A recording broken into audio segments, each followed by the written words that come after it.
Hey guys, welcome to the Liberal Hive Mind, a channel solely focused on exposing the abundant hypocrisy of the left. I was watching this clip the other day, a conversation between radio host Charlamagne and Stephen A. Smith, two intellectual titans. Here's a little part of the conversation. I just wish people could see the Kamala Harris that you get when you're just having a conversation with her. That is exactly why I don't believe in her. Exactly that. Because I'm not questioning her credentials. I'm not questioning her ability to deliver and resonate in terms of a message. My problem is you waited too long not to. Yeah. You know, you VP, you can't do but so much. You got to flow along with what the administration asked you to do. So I blame them more than I blame her. There was a way for her to come in, I don't want to say a heel turn, but like a turn in her, the character that we saw. Because you had Nikki Haley running around saying we should have chills up our spine. Right. We should be scared to death of a Kamala Harris presidency. You're only saying that because she's black.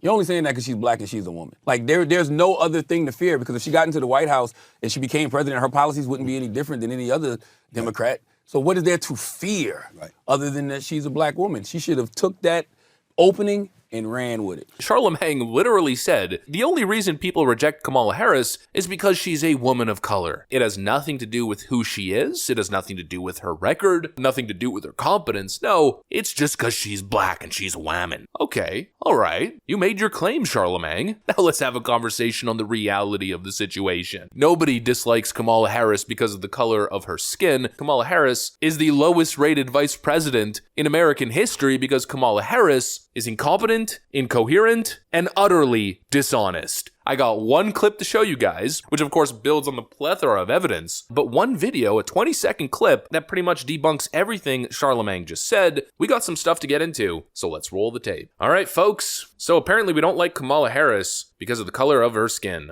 Now, we don't like Kamala Harris because she is a total incompetent. Take a look at this clip that's currently circulating around Twitter, attempting to paint Kamala Harris as a genius politician with real fresh ideas. Stark when one considers the fact that on the schedule currently, marijuana is considered as dangerous as heroin. Marijuana is considered as dangerous as heroin and more dangerous than fentanyl, which is absurd, not to mention patently unfair. So I'm sure DA is working as quickly as possible and will continue to do so, and we look forward to the product of their work. I don't disagree with Kamala. I personally think that cannabis should be totally legal. I think it's absolutely idiotic to have it as a Schedule I drug. It's a rather benign substance. Alcohol is 100 times worse. You can buy alcohol everywhere legally. The issue isn't the topic of what she's saying. It isn't the stance that she's taking, many years too late and totally hypocritically. It's more she's just horribly disingenuous, she's a liar, and she also can't speak English. Kamala Harris, the Vice President of the United States, big brain, mega educated, top prosecutor, serious legal mind and talent. That's the way they present her. She doesn't know how to pronounce the word absurd. She doesn't know how to pronounce the word patently. It's absurd and patently unfair. Which is absurd, not to mention patently unfair. Yeah, that's why we don't like Kamala Harris. Because she's unqualified. She's untalented. When she speaks, my brain hurts. Talking about the significance of the passage of time, right? The significance of the passage of time.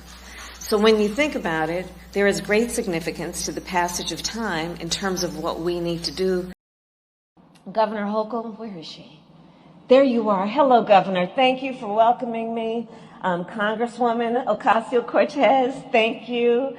It has literally nothing to do with the color of her skin. Kamala Harris's detractors, for the most part, don't even mention Kamala Harris's race. The only time it comes into conversation is when it's actually relevant and accurate. People will criticize her for being a token of the Democrat Party. She wasn't picked based on her talent or her track record, but rather just to be a virtue-signaling progressive token, a racial token. It's not racist to point that out. For the most part, we're not looking at race. The only people who are obsessed with race and make everything about race and even picked Kamala Harris because of her race are you Democrats. And that's the whole problem. She got picked based on her identity rather than her skill. Not to mention the flip-flop. We know Kamala Harris's history. She's got a very, very clear history of locking people up for non-violent drug offenses. In other words, putting people in prison for being in simple possession of cannabis. In some cases, small amounts of cannabis. By the time Harris became a senator in 2017, she became more vocal about progressive policies. She sponsored a bill that would decriminalize marijuana federally. But 9 years prior, she wrote an opposition argument against legalizing marijuana at the state level as San Francisco's district attorney, saying the measure, quote, seriously compromises the safety of our communities, roadways, and workplaces. And now here she is, pretending to be a progressive trailblazer on the issue. I wonder why we dislike Kamala Harris so much. It must be because of the color of her skin, right? Says Charlamagne. Of course not, especially considering one of her most hypocritical moments literally happened on his show. Have you ever smoked? I have. Okay.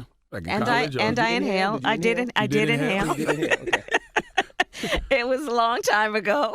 What does Kamala Harris listen to? What were you What's your listening to when favorite- you was high? What was on? What song was Oh my goodness. Oh yeah, definitely Snoop.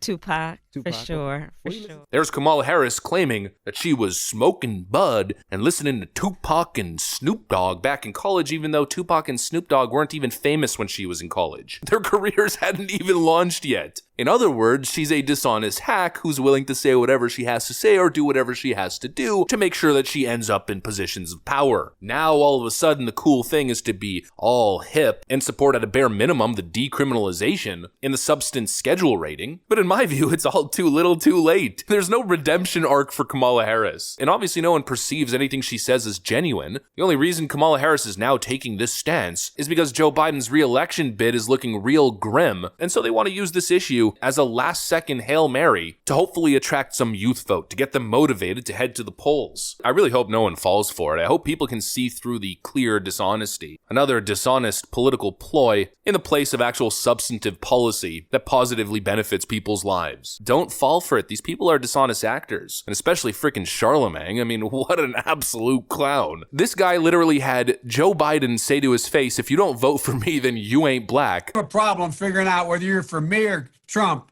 and you ain't black. And now here he is doing his media tours attempting to get Joe Biden reelected. Oh, Charlemagne's the realest of the real. And now here he is defending Kamala Harris using the race card, even though he knows deep down inside that she is a fraud. She was on his show, and in the fakest and most unacceptable manner, she pandered to black voters using him as a proxy, which should have been a huge red flag. But here he is, once again, simping. I'm gonna make myself very clear here. I very much dislike Charlamagne. Is it because he's short? Is it because he's black? Is it because he's effeminate? Is it because he's bald? No, none of that. I don't care about any of it. I dislike Charlamagne because he's dishonest, he's a propaganda peddler, and he's obviously a bought and paid for mouthpiece for the DNC. I mean, they keep humiliating him publicly, but he crawls back each and every time doing their bidding. That's why I dislike Charlamagne, and same thing goes for Kamala Harris. I dislike her because she's an utter incompetent who cannot formulate coherent sentences. I dislike her because she locked people behind bars ruthlessly as a prosecutor for nonviolent drug offenses, and now she's pretending to be a reformer on the topic. She is the worst. Charlamagne is the enabler, and I think at this point, it's all pretty clear now, isn't it? Anyways, that's what I got for you guys. Hopefully you enjoyed this video. If you did, make sure to leave a like and possibly subscribe to the channel. Thanks for watching, and I'll see you on the next one.